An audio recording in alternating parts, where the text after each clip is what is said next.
Okay, ladies and gentlemen, our screencast for today is going to be another comparative screencast. So we're going to be looking at the 1950s, but what I want you guys to keep in mind is when we looked at the 1920s.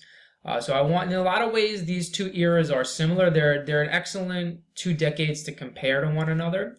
There's some solid similarities, but there's also some key differences.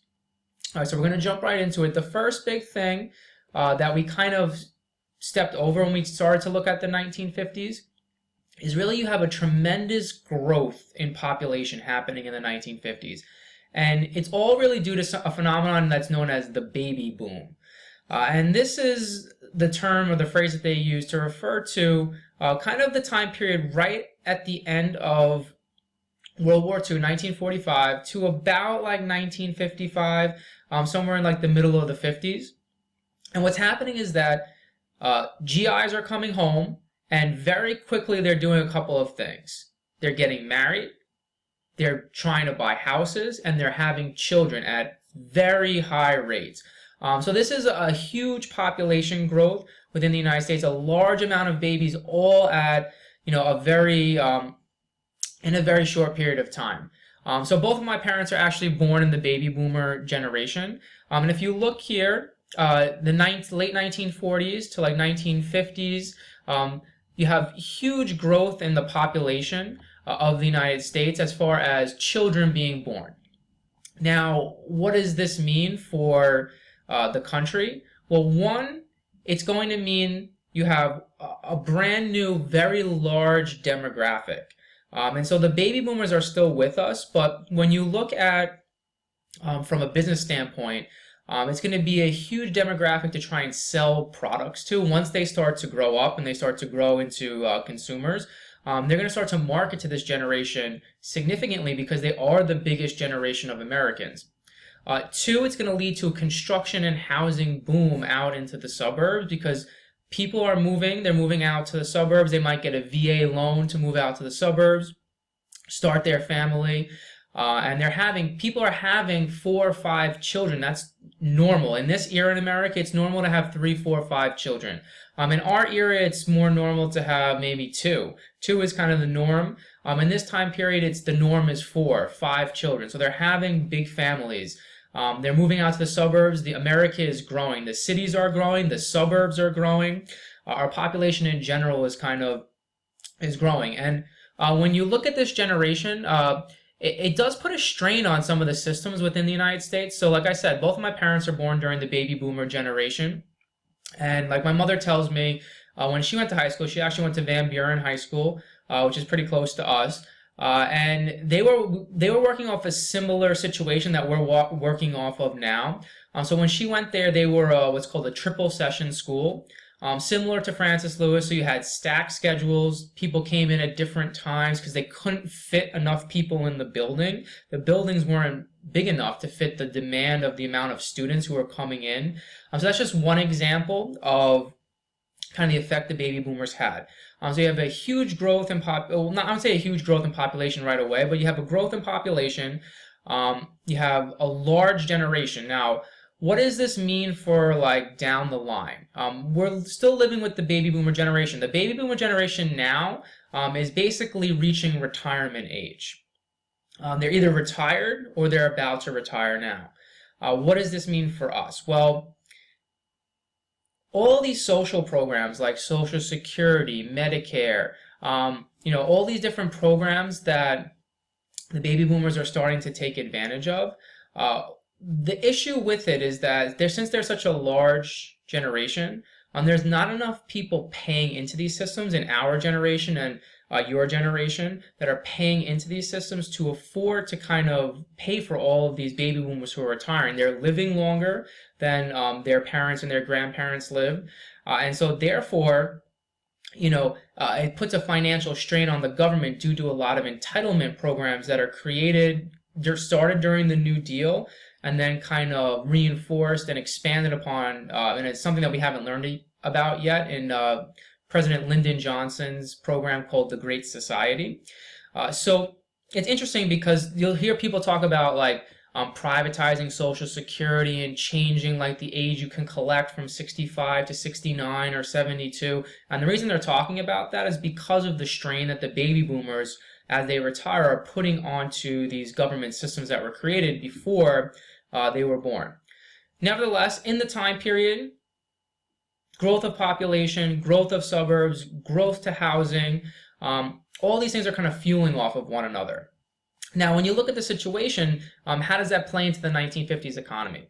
Well, number one, the term I would use for the 1950s economy is called the Great Prosperity. This is a time period where you see tremendous growth. This is the longest sustained growth you see in the U.S. economy ever.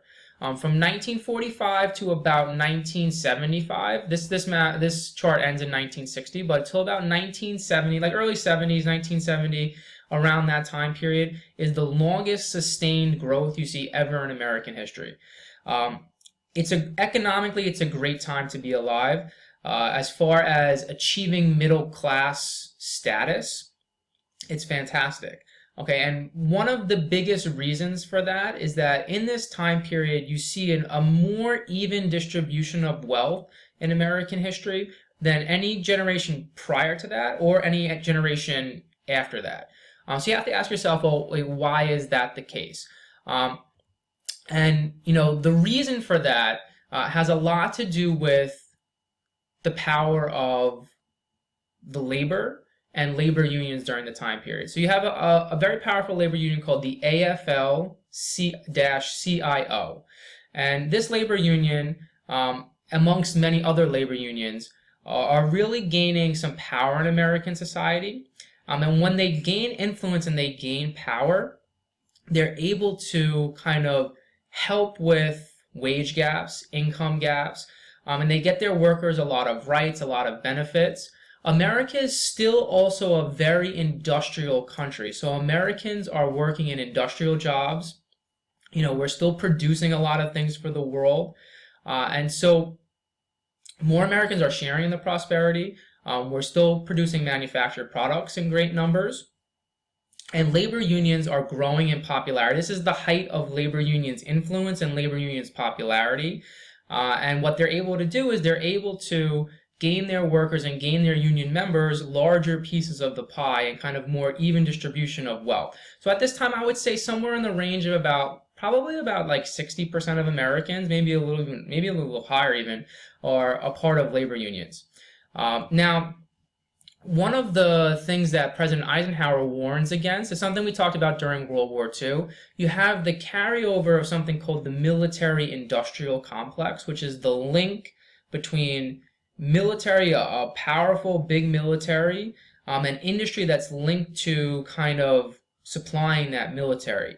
And that happened first during World War II, and it kind of holds over into the 50s and the 60s due to the Cold War and the buildup of weapons during the Cold War, the buildup of nuclear technology. So Eisenhower, in his farewell address, he's going to warn against the dangers of the military-industrial complex. So I want you guys to think back to George Washington and how George Washington warned against entangling alliances in Europe and the dangers of regional political parties within the United States. Eisenhower takes his farewell address to try and do the same thing, to basically warn Americans about a trend he sees as troubling, which is the military-industrial complex, which is heavily influencing some of the success of our economy, but he sees it as dangerous. Now, the last thing economically that's going on in the 1950s is that you see the expansion of consumerism and buying on credit. So those things that we saw earlier in American history, the consumer culture, advertisements, these things are just going to expand in the 50s. So it's more common to buy on credit. Consumer products are more common. Household items and household products that make your life easier become more common. The refrigerator, the television, all these things are going to kind of become a part of mainstream American life, and Americans want to own them to kind of be a part of mainstream American life. Owning an automobile becomes more common in the 50s as a part of just like being the middle class and being more of an established American in a lot of ways. And television replaces the radio as kind of the means of communication and the means of kind of getting your message out there. And a lot of these things are in their infancy. So advertisement on television is in its infancy. The TV itself is in its infancy. There's only 5 channels on television. But all these things are kind of linked in. So we become a credit-based nation. It starts in the 20s, continues in the 50s, and until today. I mean, a lot of ways, America is a credit-based nation. All right, well, the last thing we're going to end with is kind of the social values of the 50s. So this is kind of an interesting time period. So I put up here a very famous TV show from the 1950s called The Honeymooners. So they always run marathons on like New Year's Day from The Honeymooners. So you've probably seen this on television before. I'm going to put up an episode of The Honeymooners for you guys to take a look at, which I think shows the 50s values and the gender roles very well. The 50s in certain ways is a very conservative time period. So it kind of goes back to older time periods, like that idea of the cult of domesticity and like very defined gender roles.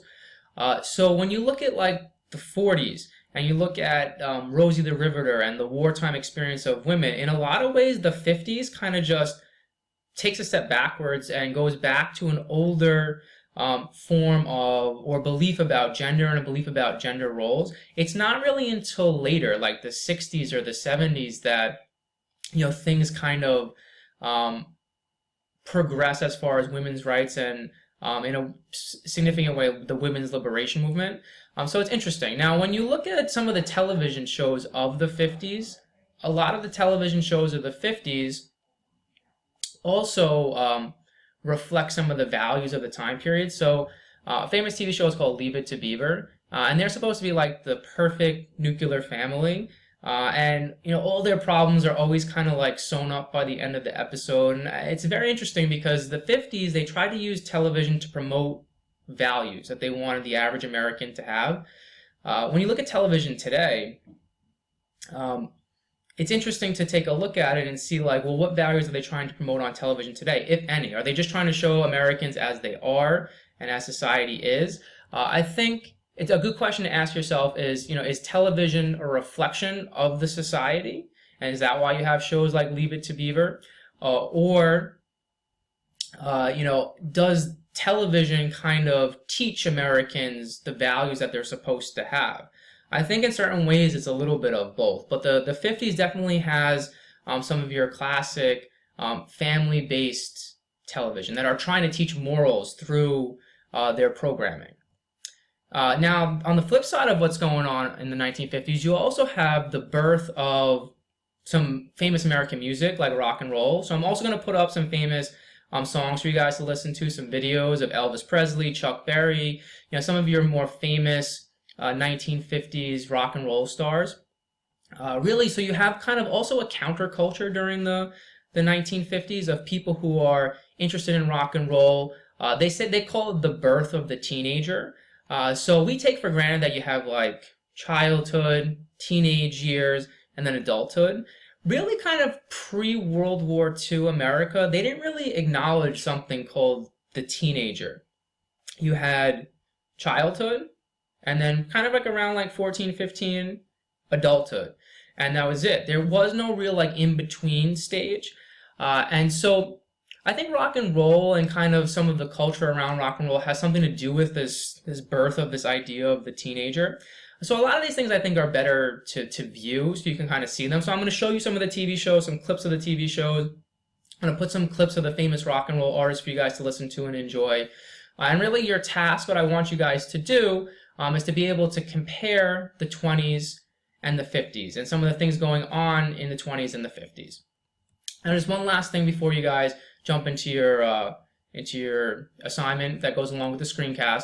One thing that is happening is you do have a return to religion. So there's a kind of a balance here between people becoming more secular, but then the larger society becoming more religious at the same time. So you're looking at a famous preacher. His name is Billy Graham. And he's kind of from the same evangelical mold that we've talked about before, kind of like your Charles Finney and some of your other famous preachers like Whitefield way back from the colonial time period. So you do have a religious element growing in the 1950s, and that adds to some of the conservative elements of the time period. All right, so like I said, what you guys are going to be doing is comparing the 20s to the 50s. Remember, there are lots of key similarities, but there's also lots of key differences. All right, there'll be one more spring break screencast to come.